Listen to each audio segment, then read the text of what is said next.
Con 59 votos a favor y 41 en contra, el Senado estadounidense votó a favor de desaprobar la declaración de emergencia nacional del presidente Donald Trump para financiar la construcción del muro en la frontera con México. Trump adelantó que se vetará esta decisión. Tenemos información desde Washington. Continúa la puja en torno al Brexit. El Parlamento británico aprobó con 413 votos sobre 202 retrasar su salida de la Unión Europea. El gobierno pedirá al bloque comunitario la prórroga del divorcio fijado para el 29 de marzo. Nuestra corresponsal en Londres nos amplía esta noticia.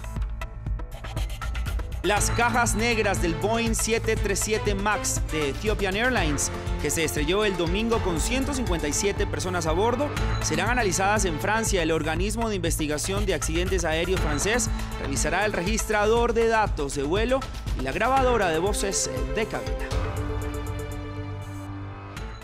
Muy buenas noches, bienvenidos a las noticias en France 24. Soy Roy Blanco, un gusto saludarlos. Comenzamos este informativo. El Senado de Estados Unidos votó a favor de una resolución en contra de la emergencia nacional decretada por el presidente Donald Trump para financiar el muro en la frontera con México. La decisión se registra 2 semanas después de que la Cámara Baja hiciera lo mismo. Minutos más tarde, Trump anunció su veto a la resolución del Congreso en contra de la emergencia nacional. Se trata de la primera vez que el presidente usa dicha figura desde que llegó a la Casa Blanca en enero de 2017. Al volver al Congreso, la iniciativa necesitaría el respaldo de 2/3 de la Cámara de Representantes y del Senado para hacerla efectiva. Para ampliar esa información, saludo en este momento a nuestra corresponsal en Washington, Diana Castañeda. Diana, muy buenas noches para usted. ¿Cómo se explica que el Senado de mayoría republicana vaya en contra de una iniciativa del presidente Donald Trump? ¿Y qué pasa si Trump cumple con la promesa de vetar esta ley y devolverla al Senado? Hola, buenas noches. Pues esto se explica desde el punto de vista de la profunda división que existe dentro del propio partido del presidente, el Partido Republicano. Y hoy quedó demostrado, 12 legisladores republicanos decidieron unirse a los demócratas para revocar, votar en contra de esta declaración de emergencia. Y los argumentos fueron múltiples. Primero, que el presidente se estaba saltando el poder del Congreso, que en varias oportunidades no ha aprobado un presupuesto para construir un muro en la frontera sur con México, y también que el presidente estaba tratando de evitar o hacer de cuenta que no existe la separación de poderes en los Estados Unidos. Así que digamos que fue un día no tan agradable para el presidente, quien dijo que iba a vetar esta decisión del Senado y de la Cámara. Sin embargo, no existen los votos suficientes para que el Senado, por ejemplo, pueda vetar esta decisión del presidente. Ahora, Diana, la Cámara de Representantes de Estados Unidos votó este jueves de manera unánime a favor de que el presidente estadounidense Donald Trump y el Departamento de Justicia hagan públicos los resultados de la investigación sobre la llamada trama rusa que lleva a cabo el fiscal especial Robert Mueller. ¿Qué se sabe sobre esto? ¿Qué es lo último, Diana? Así es, aprobaron por, digamos, mayoría en la Cámara de Representantes los demócratas esta iniciativa que busca que el FBI haga público este reporte. También el Departamento de Justicia entregue la investigación completa a la Cámara sobre la injerencia de Rusia en las elecciones presidenciales y también si el presidente trató o no de obstruir la justicia. Pero también los demócratas no se han quedado quietos en la Cámara de Representantes y, por ejemplo, el Comité Hispano del Congreso también pidió al FBI que investigue las presuntas denuncias de múltiples trabajadores indocumentados que aseguran trabajaron por muchos años en varias de las compañías del presidente Donald Trump. Diana, gracias por su reporte. Era Diana Castañeda, corresponsal de France 24 en la capital estadounidense. Nosotros continuamos con noticias del Reino Unido porque pedirá a la Unión Europea retrasar la fecha de salida del país del bloque fijada para el 29 de marzo, para así tratar de consensuar con el Parlamento una hoja de ruta tras los contundentes rechazos al acuerdo que logró Theresa May. La Cámara de los Comunes apoyó este jueves por 413 votos frente a 202 pedir a los 27 países que se amplíe el periodo de negociación mediante la prórroga del artículo 50 del Tratado de Lisboa. En respuesta a la votación, la Comisión Europea señaló que la extensión del artículo requiere el consentimiento unánime de los Estados miembros del bloque comunitario. Señor presidente, después de los últimos días de caos en el gobierno y algunas derrotas, ahora todos tenemos la oportunidad y la responsabilidad de trabajar juntos para encontrar una solución a la crisis que enfrenta este país donde el gobierno ha fallado de manera tan dramática. Hemos empezado a mantener reuniones con los miembros de la Cámara de Representantes para encontrar un consenso y un compromiso que satisfaga las necesidades de este país. Saludo en este momento a nuestra corresponsal en Londres, Luisa Pulido. Luisa, muy buenas noches. Frente a estas contundentes derrotas para la primera ministra May, ¿cuáles son los escenarios para la próxima semana en Reino Unido? Buenas noches. El escenario más probable es la extensión del artículo 50, es decir, el Brexit. Ya no sería el 29 de marzo a las 11 de la noche hora local, es decir, en 14 días, sino sería en una fecha posterior. El gobierno ha puesto sobre la mesa dos opciones, una a corto y a largo plazo. En el corto, el Brexit sería extendido hasta el 30 de junio. Solo sí, y este es un gran sí, que tiene pensando a los parlamentarios, es que el Brexit de Mrs. May, que ya ha sido prácticamente enterrado en dos oportunidades, tendría que ser aprobado.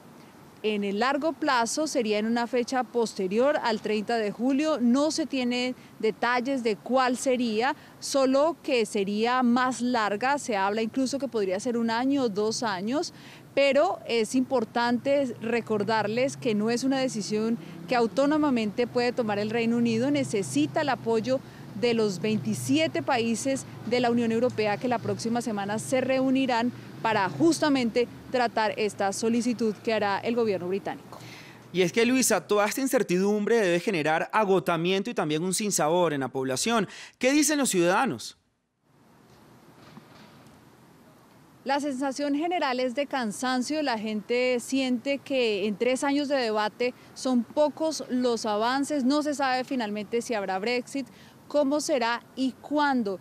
La gente, especialmente quienes votaron por salir de la Unión Europea, se sienten traicionados por el gobierno y por los partidos políticos, y esto, por supuesto, evidencia una crisis en la institucionalidad política. La gente ya no cree en los partidos. Además, es importante que el impacto en la economía británica es evidente desde el referendo de 2015. La libra esterlina, una de las monedas más poderosas, ha perdido mucho valor, pero también es cierto que el Brexit ha dividido profundamente a la sociedad británica. Hay familias que se han distanciado porque algunos votaron por permanecer en el bloque y otros por salir, y vecinos en los que en las discusiones el Brexit es un tema del que simplemente no se habla. Luisa, gracias por su reporte. Muy buenas noches, buenos días ya para usted. Era Luisa Pulido, corresponsal de France 24 en la capital británica. Las 2 cajas negras del Boeing 737 MAX que se estrelló en Etiopía el pasado domingo llegaron a Francia. Mañana empezará el trabajo de análisis por parte del organismo francés para estudiar la información dentro del aparato. El informe es de Andrea Maya. El organismo de investigación de accidentes aéreos de Francia será el encargado de analizar las 2 cajas negras. Aunque la investigación está dirigida por las autoridades etíopes, es el organismo francés quien se ocupará de estudiar el registrador de datos de vuelo y la grabadora de voces de cabina. Después de la llegada de los aparatos provenientes de Etiopía, el organismo francés aseguró que pueden tardar varios días para completar las primeras lecturas de las cajas negras. La Oficina de Investigación de Accidentes Aéreos de Francia es una de las más activas del mundo, capaz de interpretar la naturaleza de un accidente de avión, como lo hizo en 2009 con el choque del vuelo 447 de Air France que viajaba de Río de Janeiro a París, o el accidente del vuelo 9525 de Germanwings que se estrelló en los Alpes. Los familiares de algunas de las víctimas mortales del accidente de Ethiopian Airlines se reunieron en el lugar del accidente para una vigilia. La madre de mi prima la crió sola. Es muy triste, no esperaba que mi prima muriera. No podemos hacer nada más que intentar aceptar lo que pasó.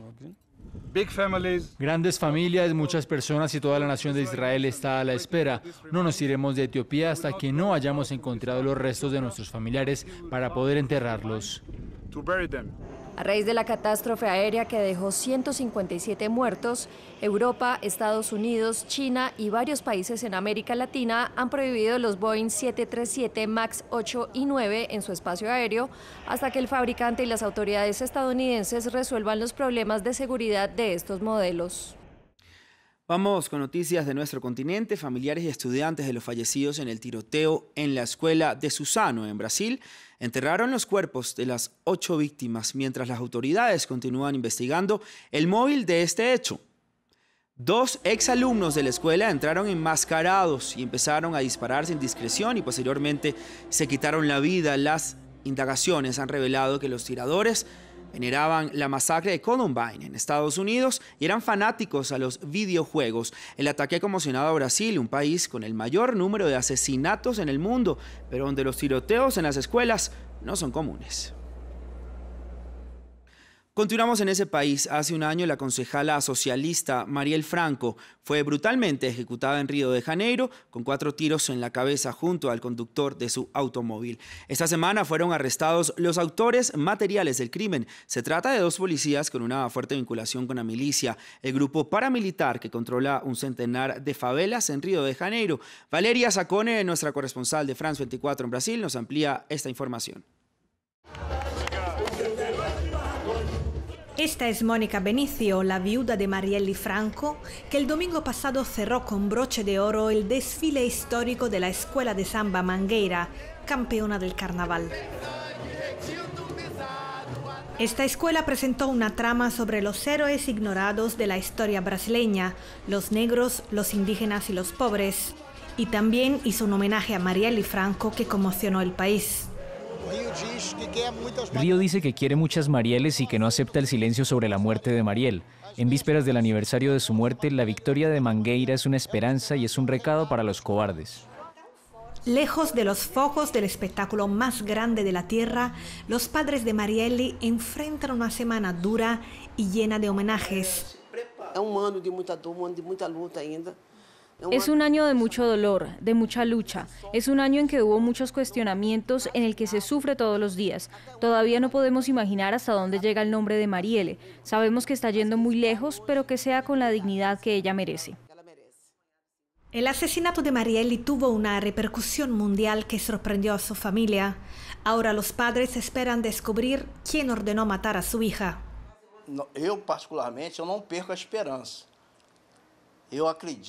Yo particularmente no pierdo la esperanza.